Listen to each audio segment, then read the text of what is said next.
तो प्यारे बच्चों और दोस्तों, देखिए एक बार फिर से आप लोगों के सामने रीजनिंग की बहुत ही इंटरेस्टिंग और धमाकेदार वीडियो लेकर के इस वीडियो में हर बार की तरह टॉप 20 क्वेश्चन को सॉल्व करने वाले हैं। ये जो आपके टॉप 20 क्वेश्चन, अगर आप रेलवे से related, NTPC, group D, RPF की तैयारी करेंगे, या एसएससी से रिलेटेड अगर आप जीडी जो कि एग्जाम होने वाला है, सीएसएल, सीपीयू, एमटीएस, सीजीएल किसी भी एग्जाम की तैयारी करें तो ये वीडियो आप लोगों के लिए धमाकेदार होने वाली है। हर क्वेश्चन को बेसिक कंसेप्ट और ट्रिक के साथ सीखने वाले हैं। तो चलिए देरी न करते स्टार्ट करते हैं अपने पहले क्वेश्चन से।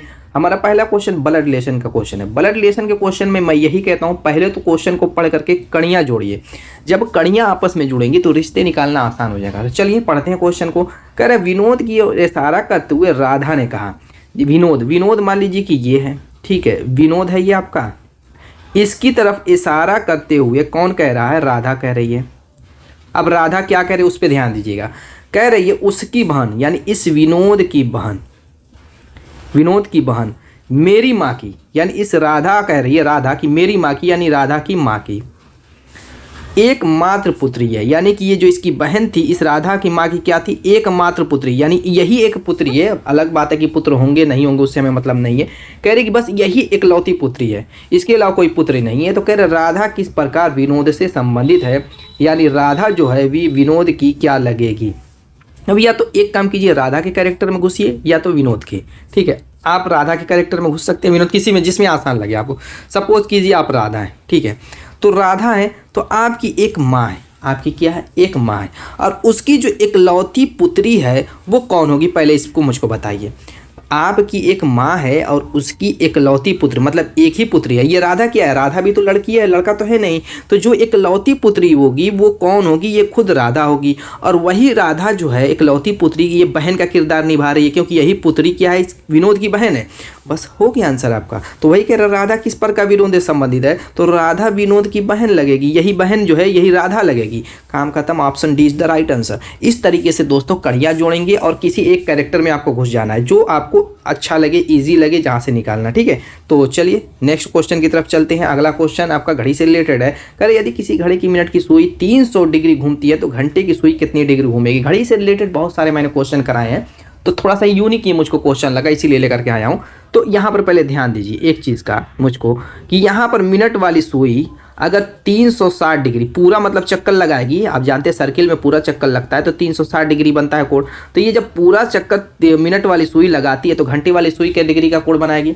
मिनट वाली सुई 360 डिग्री अगर घूमती है, कौन? मिनट वाली सुई। तो घंटे वाली सुई क्या डिग्री घूमेगी ये मुझको बताइए पहले। आप कहेंगे घंटे वाली सुई क्या होगी? अगर 1 बज रहा था तो 2 बजने लगेगा, 1 बज रहा था तो 2 बजने, यानी मिनट वाली सुई पूरा चक्कर लगाती है तो घंटे वाली सुई 1 से दूसरे स्थान पर, यानी 1 बज रहा था तो 2, यानी 1 घंटा क्या होती है? वो घुसक जाती है। 1 घंटे का होता है समय, पूरा 12 मतलब ये 60 मिनट का चक्कर मिनट वाली लगाती है, तो यानी 360 डिग्री घूमी तो ये 1 घंटा जो है आगे बढ़ गई। अब वो 1 घंटे का क्या डिग्री का कोण बनता है वो कैसे निकालेंगे? तो दोस्तों सिंपली मैं बता देता हूँ 30 डिग्री का। अगर आपको जानना है तो ऐसे समझ सकते हैं, जैसे आप यहाँ पर कह सकते हैं कि 12 घंटे में अगर घंटे वाली सुई पूरा चक्कर लगाती है तो 12 घंटे का सफर तय करेगी, 12 घंटे की दूरी। तो 12 घंटे जब ये तय करती है तो 360 डिग्री का कोण बनाती है। तो 1 घंटे में क्या डिग्री का कोण बनाएगी? आप कहें कि 360/12, यानी कि 12 3 36, 30 डिग्री का। 12 घंटे में 360 डिग्री का बनाती है, 1 घंटा में 30 डिग्री का। यानी कि मिनट वाली सुई अगर 360 डिग्री घूमती है तो घंटे वाली सुई यानी आवर वाली सुई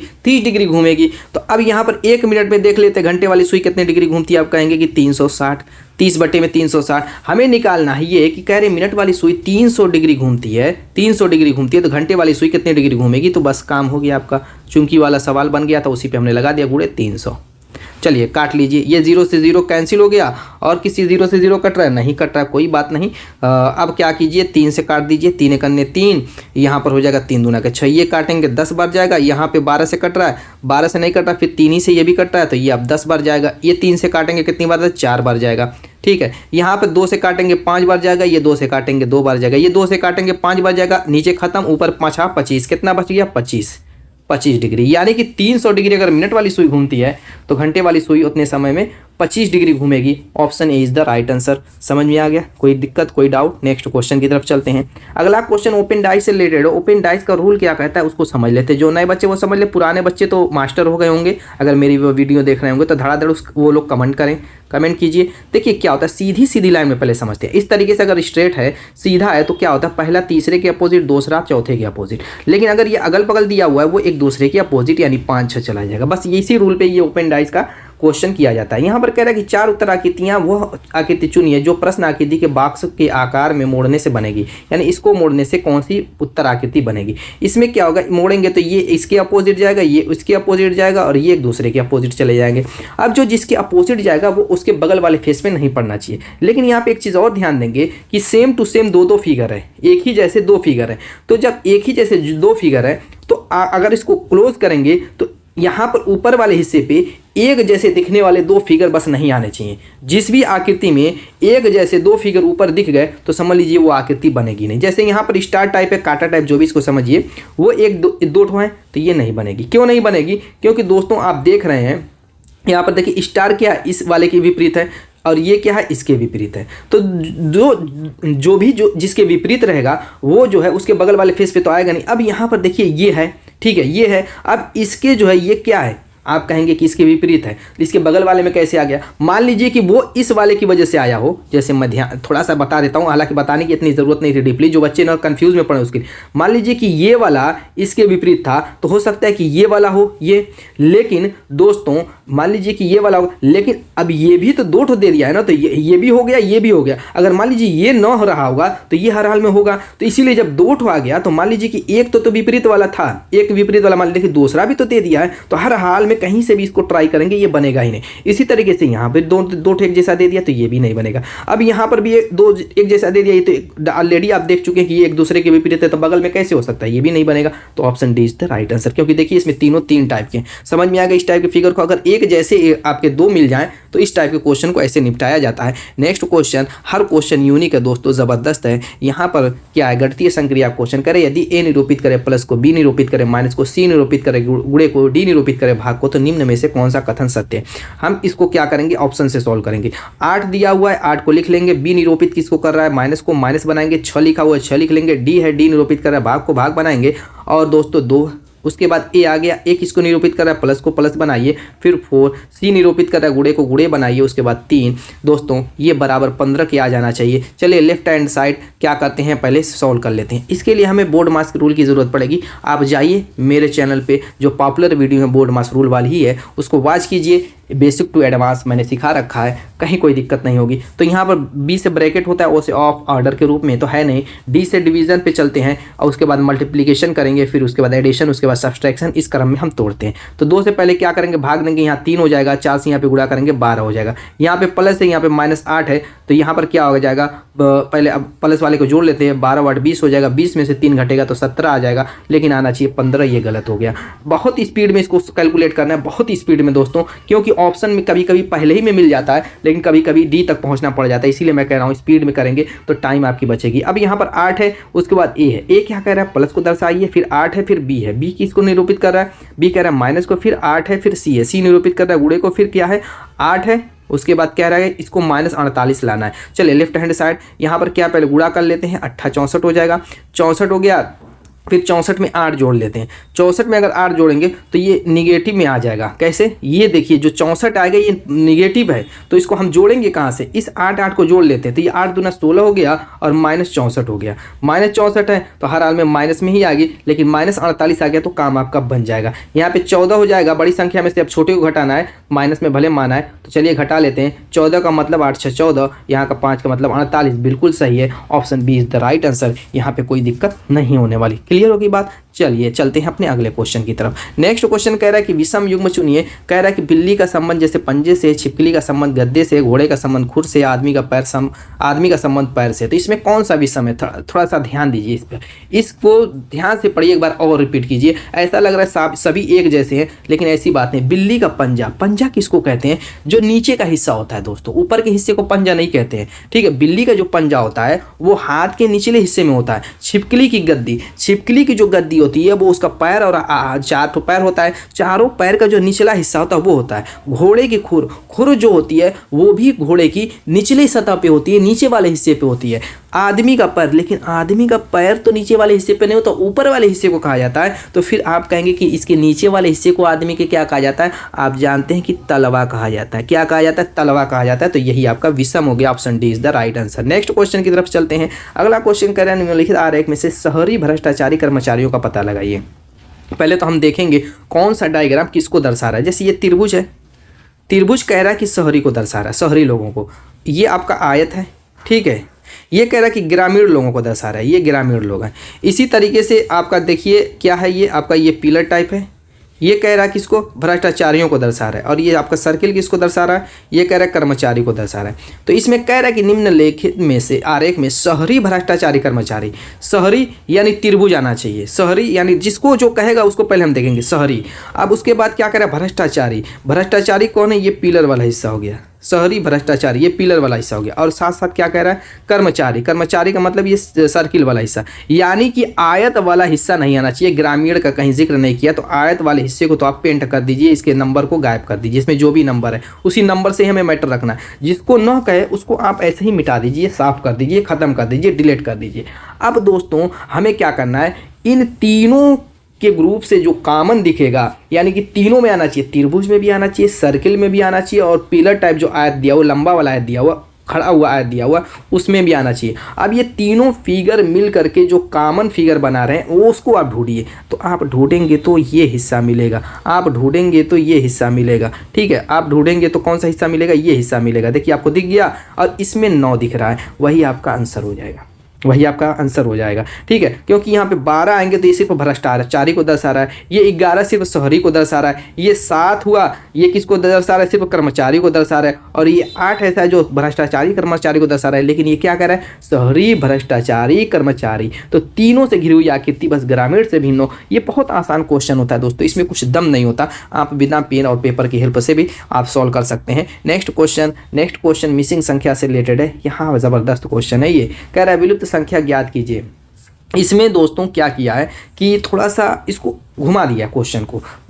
पजल वाले क्वेश्चन जितने भी आपकी होंगे तो यहाँ पे संख्याएं यहाँ पर भी होती हैं, ठीक है, लेकिन इसमें अक्षर और संख्याओं का मेल जोल बना दिया, तो उससे घबराने की जरूरत नहीं है। मैं ऐसा तरीका बताऊंगा कि आप सेकंडों में सॉल्व कर लेंगे इस टाइप के भी क्वेश्चन को, बस वो आपके सामने से गुजरना चाहिए। देखिए क्वेश्चन जो भी आपके सामने से गुजरा रहेगा, आप किए रहेंगे तो वो क्वेश्चन ईजी हो जाएगा। अब यहाँ पर देखिए CK है इस साइड, JR है इस साइड, यहाँ 9 है, यहाँ 16 है। तो C होता है तीसरे स्थान पर, K होता है 11वें स्थान। अगर हम दोनों को जोड़ दें तो आप कहेंगे कि 14 आएगा। चलिए बात ठीक है, लेकिन यहाँ पर 16, यहाँ पे 9, कहीं 14 नहीं बन रहा है, ना इधर ना उधर। मामला तो गड़बड़ा गया। चलिए JR का देख लेते हैं। J 10 पे होता है, R 18 पे। नंबरिंग याद होनी चाहिए दोस्तों, J की पोजीशन 10वीं है, R की 18वीं है। अब हो गया 28 भी नहीं है। एक काम करते हैं, इसको सेट करेंगे अपने थोड़ा सा दिमाग लगा करके। मैं कहूँ कि अगर इसमें 2 से भाग कर दे तो आप कहेंगे कि 14 बन जाएगा। मैं फिर 2 से भाग करके इसी 2 को ला करके इसमें अगर जोड़ दूँ तो आप कहेंगे 16 बन जाएगा। 16 आपको दिख गया, आप कहेंगे कि बिल्कुल मुझको दिख गया। मैं कहूँगा कि 16 इस साइड, यानी इसको इस लॉजिक से सोल्व करके 16 इस साइड रखा गया। यानी यही लॉजिक अगर इसमें लगाए तो 2 से इसमें भाग कर दूँ तो 7 हो जाएगा, और 7 में फिर इसी 2 को जोड़ दूँ तो 9 हो जाएगा। यानी इस वाले को सॉल्व किया तो इस साइड, यानी विपरीत साइड रखा गया है, लेकिन लॉजिक इस हिसाब से हम सॉल्व करेंगे। चलिए उस हिसाब से सॉल्व करते हैं। इसको हम OS को, O है 15वें स्थान पर, S है 19वें स्थान पर। अब इसमें क्या करेंगे? 2 से भाग करेंगे और 2 जोड़ देंगे, ठीक है। तो चलिए 19 और 15 आप कहेंगे कि 34 हो जाएगा। 34 का आधा 17, 17 में 2 जोड़ेंगे 19 आ जाएगा। 19 देखिए इसका हम सॉल्व करके इस साइड रखेंगे, और TX को सॉल्व करके इस साइड, यानी T आप देखिए अब यहीं पे मैं कर देता हूँ, T 20 पे, X 24 पे। आप कहेंगे 44, और इसमें बटा 2 करेंगे तो दोस्तों आप कहेंगे कि 22, फिर इसमें 2 जोड़ देंगे तो आप कहेंगे कि 24। हो क्या मामला से? चलिए अब इसी ट्रिक से इसको हम निपटाते हैं। K 11 पे, M 13 पे, बटे में 2 प्लस 2, कहेंगे आप 13 और 11, 24 का बटा 2, 12, 12 में 2 जोड़ेंगे 14, 14 हम क्या रखेंगे? इस साइड वाला सॉल्व करके इस साइड रखेंगे। इसी तरीके से P होता है 16 पे, और दोस्तों V होता है आपका 22 पे, बटे में 2 प्लस 2, 22 और 16 आपका कितना हो जाएगा, आप कहेंगे 38 हो जाएगा। 38 का आधा 19, 19 में 2 जोड़ेंगे 21, यानी कि आपका जोड़ा क्या बना, 21 14, जो कि ऑप्शन ए में दिख रहा है। मज़ा आ गया होगा इस क्वेश्चन को सॉल्व करके। नेक्स्ट क्वेश्चन देखते हैं, आपका विलुप्त संख्या विलुप्त फिगर से रिलेटेड क्वेश्चन है। कह रहा कौन सी उत्तर आकृति प्रश्न आकृति के पैटर्न को पूरा करेगी, यानी कि यहाँ पे कौन सी आकृति है चारों ऑप्शन में से जो कि इसको पूरा बनाएगी एकदम सटीक बेहतरीन। तो इसका तो आंसर मैं नहीं बताने वाला, इसका आंसर आपको कमेंट करना है, बस फिगर से उठाना है, थोड़ा सा अपनी आँख को जो है झील मिलाइए, आपका आंसर मिल जाएगा। और इसका आंसर आप लोग कमेंट जरूर कीजिएगा, ठीक है। नेक्स्ट क्वेश्चन की तरफ चलते हैं। अगला क्वेश्चन कह रहे हैं जैसे नंबर का संबंध UNBMRE से, वैसे घोष्ट का संबंध यहाँ पर किससे होगा। आसान क्वेश्चन है, ये भी आसान क्वेश्चन है, इसमें भी बहुत दम नहीं है। क्यों आसान है, क्योंकि मुझको पहले ही नज़र में दिख गया कि ये जो नंबर था उन्हीं के अल्फ़ाबेट को घुमा फिरा करके यहाँ पे रखा है, कोई अलग से अल्फ़ाबेट नहीं लाया है। बस कैसे इसको घुमाया है उस पर थोड़ा सा ध्यान देने के लिए मैं यहाँ पे एक लाइन लिखूँगा ताकि आपको अच्छी से समझ में आ जाए। नंबर को क्या लिखा है उसने, UNBMRE। देखिए कैसे सेट किया है, ये देखिए यू को यहाँ पे रखिए, एन के, यानी दो दो का सेट बनाया क्या, देखिए तो बी यहाँ पे, एम यहाँ पे, आर यहाँ पे, यानी कि दो ही जोड़े में एक दूसरे की पोजीशन को घुमा दिया है। तो यहाँ पर भी हम वही काम करेंगे, क्या करेंगे इस तरीके से, देखिए एच को यहाँ पर रख देंगे, जी को यहाँ पर रख देंगे। अब यहाँ पर भी वही करेंगे, एस को यहाँ पर, ओ को यहाँ पर। अब मामला टी का है, टी दोस्तों क्या है, सिंगल है, तो आप सिंगल यहाँ पर रख के चेक कर सकते हैं ऑप्शन में से क्या ऐसा ऑप्शन है कि नहीं। तो यहाँ पर HGSOT, यहाँ पर ऑप्शन सी मिल गया, यानी बिल्कुल सही है। लास्ट का जोड़ा नहीं बना, उसको इसी जगह पे छोड़ दिया, उसको छेड़खानी नहीं किया। नेक्स्ट क्वेश्चन की तरफ चलते हैं। अगला क्वेश्चन कह रहा है कि ये जो सीरीज बनी हुई है यहाँ पे कौन सी आएगी। इसका बेस्ट तरीका जो है दोस्तों, यहाँ पर तो एक तरीका ये है जो सेकंडों में सॉल्व होने वाला है। सेकंडों में सॉल्व होने वाला तरीका ये है कि आप संख्या को उठाइए। क्यों मैं संख्या को ले रहा हूँ, उसकी वजह है क्योंकि मुझको संख्या कहीं पर भी एक जैसी दो ऑप्शन में नहीं देखी, दो या किसी ऑप्शन में देखिए संख्या को रिपीट नहीं किया है कि यहाँ पर 53 दे दिया, यहाँ पर 53 दे दिया। अगर ऐसी कंडीशन बनती तो इनमें भी हम लॉजिक ढूंढते, अल्फ़ाबेट में भी हम लॉजिक ढूंढते, लेकिन यहाँ पर सारी संख्याएं भिन्न दिया हुआ है, तो क्वेश्चन का आंसर आसान कर दिया। आसान का मतलब टाइम आपकी बच गई। अब सिर्फ हम संख्याओं में लॉजिक ढूंढ लेंगे, हमारा आंसर हो जाएगा। इस STUVWX में हमें कुछ ढूंढने की जरूरत नहीं पड़ेगी। कैसे, 39 से 43 बना, आप कहेंगे +4 हुआ, 43 से 47 में +4 हुआ, तो नेक्स्ट स्टेप क्या आएगा, +4 ही होगा, यानी 51 जिसके लास्ट में होगा वही आपका आंसर हो जाएगा। तो ऐसे टाइम एग्जाम में बचाना है दोस्तों, आपकी नज़र ऑप्शन की तरफ भी होनी चाहिए। ऐसा नहीं कि सिर्फ आप क्वेश्चन करिए और एक तरफ से सॉल्व करते जाइए, तो इससे क्या होगा कि टाइम बहुत ज़्यादा लॉस होगी। और हमें टाइम बचाना है, और इसी की लड़ाई हो रही है आज के कम्पिटिटिव एग्जाम में। इन्हीं की लड़ाई हो रही है टाइम की दोस्तों, कैसे कम से कम टाइम में हम निपटा लें ताकि ज़्यादा से ज़्यादा क्वेश्चन को हम सॉल्व कर सकें। नेक्स्ट क्वेश्चन दिशा दूरी का क्वेश्चन है। इसको करने से पहले थोड़ा सा दिशा दूरी के बारे में जान लेते हैं। दाहिनी साइड पूरब, बाईं साइड पश्चिम, ऊपर आपका उत्तर नीचे दक्षिण होता है। अब इसी पे देखिए कितना शानदार और यूनिक क्वेश्चन ये भी है, इसमें भी आपको मजा आने वाली है। क्वेश्चन क्या कर रहा है, एक्स तथा वाई एक बिंदु से चलना प्रारंभ करते हैं तथा दोनों विपरीत दिशा में 20 किलोमीटर चलते हैं। एक तो बिंदु है, यहाँ से क्या रहा है कि विपरीत दिशाओं में एक्स और वाई चलना शुरू करते हैं, दोनों 20 किलोमीटर चलते हैं। 20 ये चल रहा है, 20 ये चल रहा है। मान लीजिए आप इधर एक्स रख लीजिए, इधर वाई, किसी को इधर उधर रख सकते हैं, इधर भी एक्स रख सकते हैं, उससे आपका आंसर गलत नहीं होगा, ठीक है। इसलिए कि वो कहा नहीं है कि ये पूरब साइड जा रहा है, ये पश्चिम साइड है, दाएं जा रहा है, बाएं, ऐसी तो कोई कंडीशन लगा रही है, तो किसी को भी रख सकते हैं। आगे क्या करें, एक्स बाईं ओर मुड़ करके 15 किलोमीटर चलता है। अब एक्स को अगर देखें तो एक्स किस डायरेक्शन में, आप कहेंगे पश्चिम डायरेक्शन में, डायग्राम मैंने बना दिया। पश्चिम डायरेक्शन में जब हम बाईं तरफ मुड़ेंगे तो नीचे जाएंगे, और कह रहे हैं ये नीचे जाता है और 15 किलोमीटर जाता है।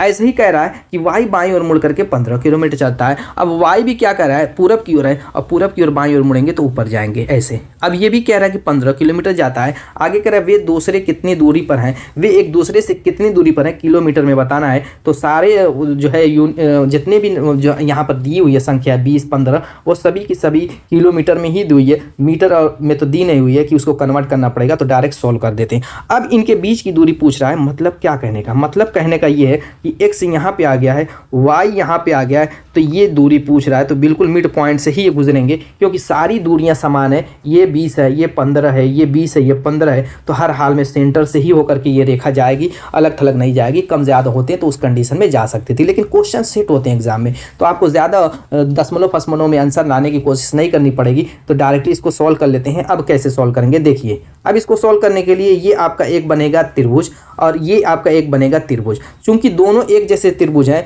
तो यहाँ पर एक काम हम करते हैं कि सिर्फ एक त्रिभुज से इतनी दूरी हम निकाल लेते हैं, कर्ण का मान निकाल लेते हैं, तो दूसरे त्रिभुज का भी डबल कर देंगे। तो ये कर्ण क्यों मैं कह रहा हूँ, ये राइट एंगल ट्राइंगल हो जाएगा, क्योंकि ये आपका 90 डिग्री बन गया, 90 डिग्री बन गया तो ये विकर्ण का काम करेगा, और यहाँ पे हम पाइथागोरस प्रमेय लगा देंगे। और कर्ण बराबर क्या होता है, कर्ण बराबर पाइथागोरस प्रमेय कहता है अंडर रूट दोनों भुजाओं के वर्गों के योग के, यानी 20 का वर्ग हो जाएगा और 15 का वर्ग। 20 का वर्ग दोस्तों आप कहेंगे 400, 15 का वर्ग 15 15 में 225, 400 प्लस 225 625 हो जाएगा, अंडर रूट 625, और इसका वर्गमूल निकाल देंगे तो 25 आ जाएगा।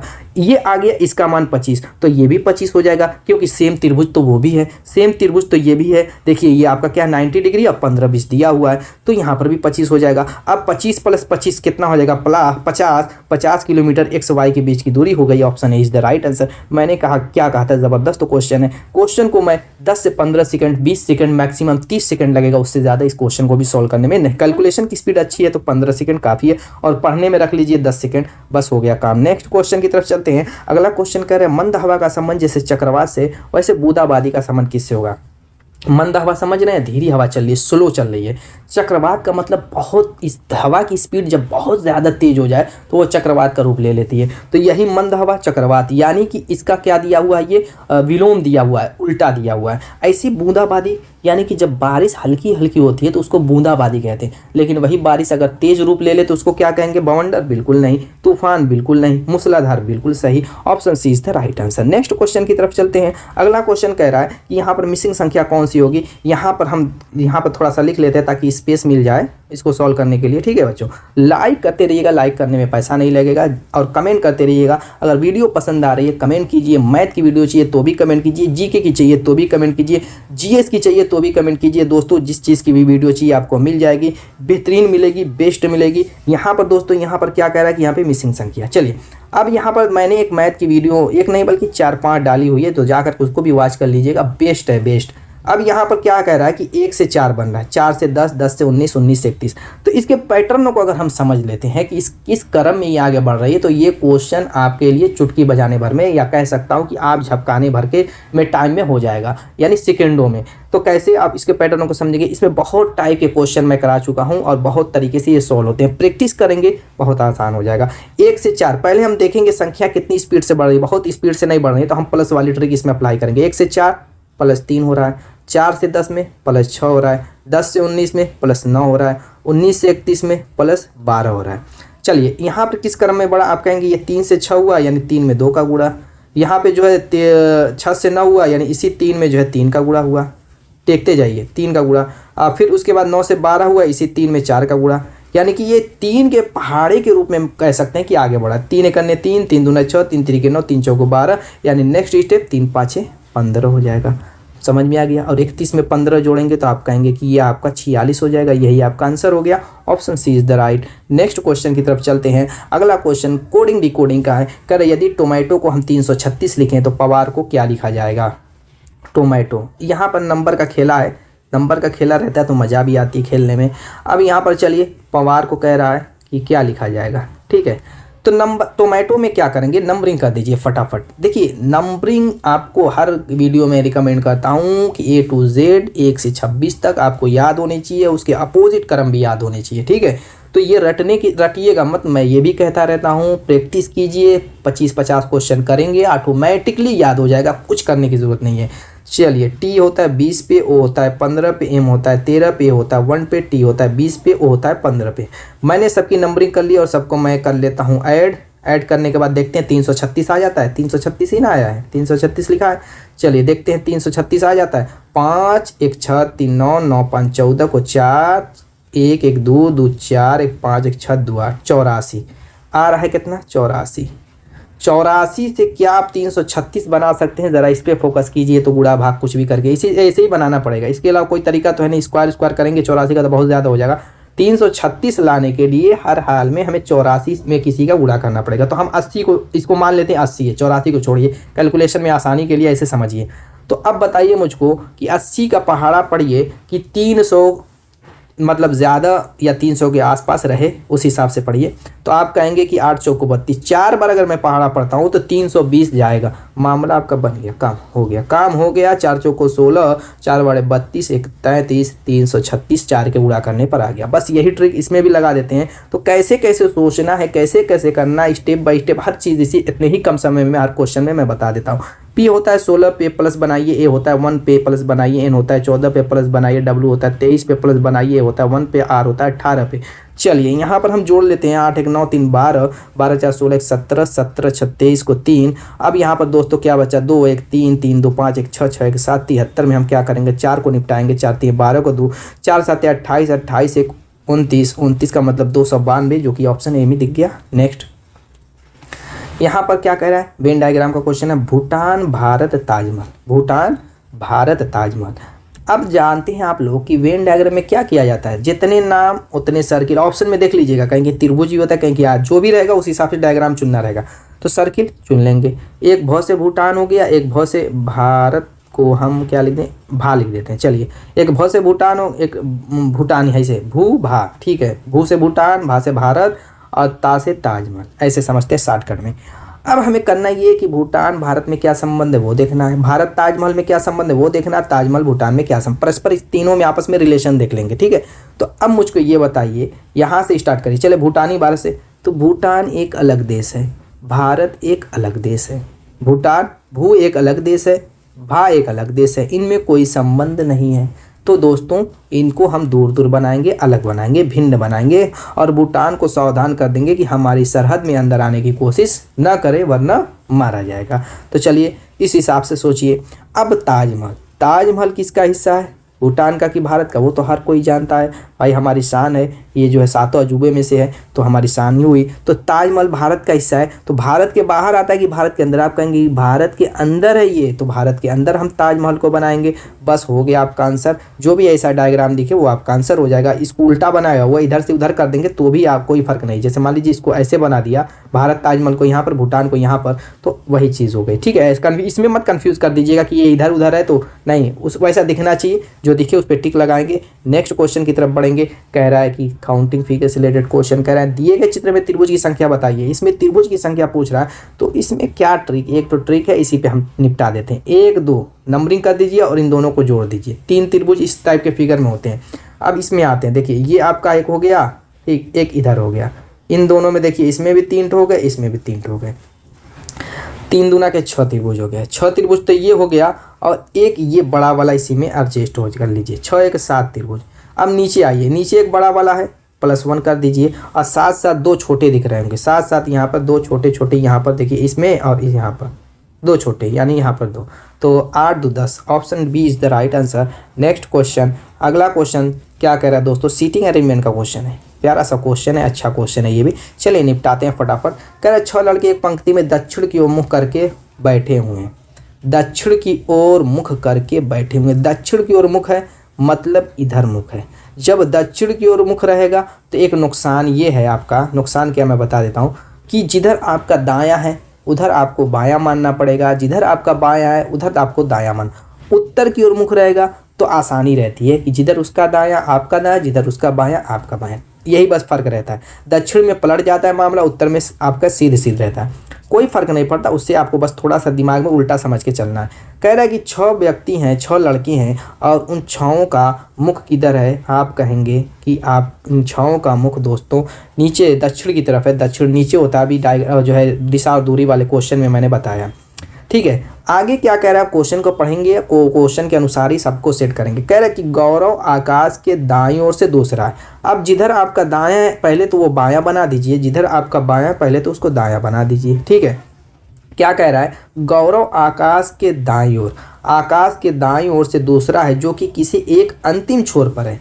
इस चीज़ पर ध्यान दीजिएगा। साथ साथ ये भी कह रहा है कि जो कि किसी अंतिम छोर पर है। तो गौरव क्या कह रहा है, आकाश के दाईं ओर से दूसरा है, दाईं ओर से दूसरा, यानी गौरव को आकाश को ए मान देते हैं, तो ए के कह रहा है कि गौरव दाई ओर से दूसरा है तो दाई ओर इधर है, दूसरा यहाँ पे रखेंगे। मैं क्यों ऐसे सेट कर रहा हूँ अभी आपको समझ में आ जाएगा। आकाश के दाई और गौरव दूसरा है, साथ साथ करे किसी एक छोर पर है तो हर हाल में इस छोर पे हम इसको रखेंगे। उस हिसाब से मैंने 2 जगह पहले इसको रख दिया ताकि गौरव किसी एक छोर पे आ जाए। इसी छोर पे आएगा। क्यों इसी छोर पे आएगा? क्योंकि अगर हम आकाश को यहाँ पर मानेंगे इस छोर पे तो ये छोर पे नहीं आ पाएगा, यहाँ पे आ जाएगा। अब आकाश को इधर तो हम नहीं जा सकते। अगर दाईं ओर कहता तब आकाश को हम यहाँ पर रखते तो गौरव यहाँ पे, लेकिन बाईं ओर कहता तो बाईं ओर तो कह नहीं रहे, दाईं ओर ना कह रहा है तो हर हाल में उधर ही सेट करना पड़ेगा उसको। तो थोड़ा सा अपना दिमाग भी इस्तेमाल करना पड़ेगा दोस्तों। सब क्वेश्चन के भरोसे नहीं रहना कि क्वेश्चन में जो कहे उस हिसाब से नहीं, थोड़ा सा अपना दिमाग लगाएंगे तभी जाके मामला सेट होगा। इस तरीके से मैंने रखा ताकि गौरव एक अंतिम छोर पर आ जाए। इस छोर पे आ गया। आगे कह रहा है प्रेम जो है रमन के बाईं ओर चौथे स्थान पर है।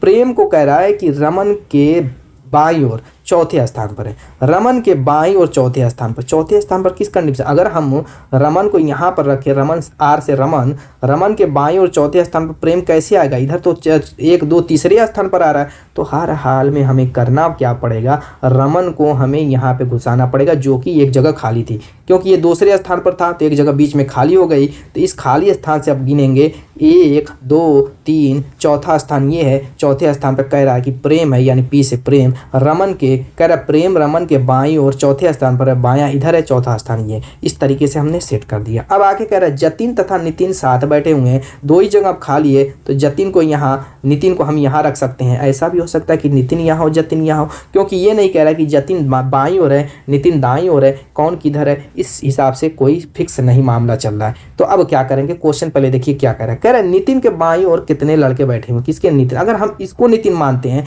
तो इस कंडीशन में नितिन के बाईं ओर 2 बच्चे आएंगे, 2 लड़के आएंगे, जतिन और प्रेम, तो 2 लड़के आ गए। लेकिन हो सकता है कि नितिन इस वाली जगह पे हो, तब क्या होगा? तब उस कंडीशन में नितिन के बाईं ओर सिर्फ 1 ही लड़के आएंगे, यानी कि तब आंसर होगा 1। यानी 2 भी आंसर हो सकता है, 1 भी हो सकता है। एक फिक्स नहीं है कि कौन सा होगा, क्योंकि नितिन और जतिन की स्थिति कन्फर्म नहीं है, दोनों इधर उधर हो सकते हैं। अब 2 को लगाएंगे कि 1 को लगाएंगे, मामला सेट नहीं हो रहा है। जब भी ऐसा मामला आ जाए जिसमें 2 आंसर मिले तो वहाँ पे कैन नॉट बी डिटरमाइंड, यानी कि दोस्तों इसको संभावना मतलब संभावित नहीं किया जा सकता, यानी इसका आंसर मतलब सोचा नहीं जा सकता, दिया नहीं जा सकता, जो भी समझिए। तो कैन नॉट बी डिटरमाइंड इस तरीके से आपका दिया रहेगा। बस उसी पे आपको टिक लगा देना है। जब भी संभावना 2 आंसर की मिले, 3 आंसर की मिले, कन्फ्यूज़न बन जाए तो उस कंडीशन में ज़रूर इस टाइप का ऑप्शन दिया रहेगा और आपको उसी ऑप्शन पे ही टिक लगानी है। नेक्स्ट क्वेश्चन की तरफ चलते हैं। अगला क्वेश्चन दर्पण से रिलेटेड है। ये आपका हो गया आप दर्पण, और दर्पण का रूल ये कहता है अगर सर्किल है वो घूमेगा तो सर्किल ही रहेगा, लेकिन अगर उसमें कुछ आकृति दे दी जाए, जैसे ये है आधे आधे पर, तो घूमेगी तब भी ऐसे ही रहेगी। लेकिन अगर इस पर एरो बन जाएगा तो ये तो हर हाल में घूमेगी लेकिन दिखने में वैसी लगेगी, लेकिन अब ये एरो उसके साथ साथ ऐसे घूम करके इस साइड आ जाएगी। तो रूल इसका क्या कहता है थोड़ा सा उसको समझ लेते हैं, उसके बाद इस क्वेश्चन को। जैसे मान लीजिए कि कोई आकृति है, फॉर एग्जांपल आकृति अक्षर से समझ लीजिए, जैसे ये अक्षर है के, ये क्या होगा लेफ्ट टू राइट ऐसे घूमेगा तो इसकी आकृति ऐसे बन जाएगी। दर्पण प्रतिबिंब इसका ऐसे बनेगा, लेफ्ट टू राइट घूम जाता है, ठीक है। अब यहाँ पर जो था, जैसे मान लीजिए कि ये आपका आकृति जो थी उस पर ध्यान दीजिए थोड़ा सा, मैं उस पर ध्यान देना चाहता हूँ। ये आपकी थी, ठीक है, इसी टाइप की प्रश्न आकृति है, ऐसी थी। इसमें साथ साथ एक चीज़ और दिया हुआ है कि ये एरो की इस साइड और ये एरो की इस साइड था। तो अब इसमें क्या होगा, ये तो सर्किल घूमेगा तो ऐसा ही दिखेगा, बीच वाला एकदम मिड पॉइंट पे तो ये भी ऐसा दिखेगा, लेकिन ये जो हिस्सा है जब घूमेगा तो ये तो नीचे आ जाएगा, और ये नीचे वाला जो हिस्सा है ये घूमेगा तो ये ऊपर चला जाएगा इसके, ठीक है। और ये जो एरो है वो क्या होगी, इस साइड आ जाएगी। ये लेफ्ट टू राइट ऐसे पूरा का पूरा मामला क्या हो जाएगा, घूम जाएगा। घुमा करके देख लीजिए आप, ठीक है। तो बस यही हो गया आपका आंसर। देखिए इस टाइप का जो फिगर मिल रहा होगा वही आपका आंसर होगा। तो ये आपकी एरो, तो इधर गलत गलत गलत, ये तो एरो ही डायरेक्ट दे दिया, तो यही आपका आंसर एकदम सटीक होगा। एक ही में एरो दी थी तो इसे एरो से भी आंसर ला सकते थे, लेकिन मैंने सारी चीज़ें बता दी। Option A is the right. Next question की तरफ चलते हैं। अगला क्वेश्चन पंक्ति का है, इसका आंसर आप लोग कमेंट कीजिए, बहुत आसान है। कह रहे 40 वृक्षों की एक पंक्ति में नींबू का वृक्ष दाईं ओर से 23वां है। 40 वृक्ष की एक पंक्ति है, कितने की, 40 की। कह रहा है कि नींबू का वृक्ष दाईं ओर से, मान लेते कि इधर दाईं है, दाईं ओर से कह रहा है कि 23वां है, 23वां है। तो कह रहा है कि बाईं ओर से उस वृक्ष का स्थान क्या होगा, इधर से पूछ रहा है कि इसका स्थान क्या होगा। जब भी ऐसा क्वेश्चन है, टोटल दिया रहा है, एक तरफ से दिया रहा है, दाएं से बाएं से ऊपर से नीचे से, किसी एक तरफ से दे करके दूसरी तरफ से पूछे तो हमें क्या करना है, टोटल में से उसको घटा देना है। 40 टोटल दिया हुआ, 23 एक तरफ से दिया हुआ, बस एक ऐड कर देना, ये आपको अपनी तरफ से एक्स्ट्रा काम करना है। बस हो गया आपका आंसर। 40 में से 23 घटाएंगे, आप कहेंगे 17 आएगा, 17 में एक जोड़ देंगे तो 18वां हो जाएगा। बस आपका आंसर हो चुका है, option C is the right answer. Next question, ये सारे क्वेश्चन जो हैं बहुत, इसमें से क्वेश्चन मैंने ऐसे बताए जो कि बिना पेन और पेपर के भी आप सॉल्व कर सकते हैं, माइंड में थोड़ा सा कैलकुलेशन करना पड़ेगा। ये आपका नंबर एनोलॉजी का क्वेश्चन है। कह 391 का संबंध जैसे 27 से 631 का संबंध कैसे होगा। 391 और 27 कैसे आप बना सकते हैं, उसी हिसाब से फिर 631 का हम सोचेंगे, ठीक है। तो अगर मैं उल्टा सोचूं कि 27 का मैं वर्ग कर दूं, 27 का स्क्वायर तो हो जाएगा। तो एक ट्रिक मैं बता देता हूं वर्ग की, ठीक है। अगर आपको वर्ग नहीं याद है लंबी लंबी संख्याओं के, तो एक ट्रिक जान लीजिए। लास्ट में आ गए हैं, अगर यहाँ तक आ गए हैं तो आपके लिए फ़ायदा ही है। यहाँ पर 2 पार्ट में इसको डिवाइड कर दीजिए, ठीक है। यहाँ पर थोड़ा सा ऊपर बना देता हूँ। 27 इसको 2 पार्ट में डिवाइड कर दीजिए। 7 का स्क्वायर याद है, आप कहेंगे हाँ 49 होता है। 2 का स्क्वायर है, हाँ आपका कहेंगे 4 होता है। फिर उसके बाद 2 और 7 का गुणा कर दीजिए, 7 दूना 14, फिर स्क्वायर में उसका गुणा कर दीजिए, 14 दूना 28। एक अंक छोड़ करके 28 को हम ऐसे लिखेंगे, 9 को छोड़ करके, ठीक है।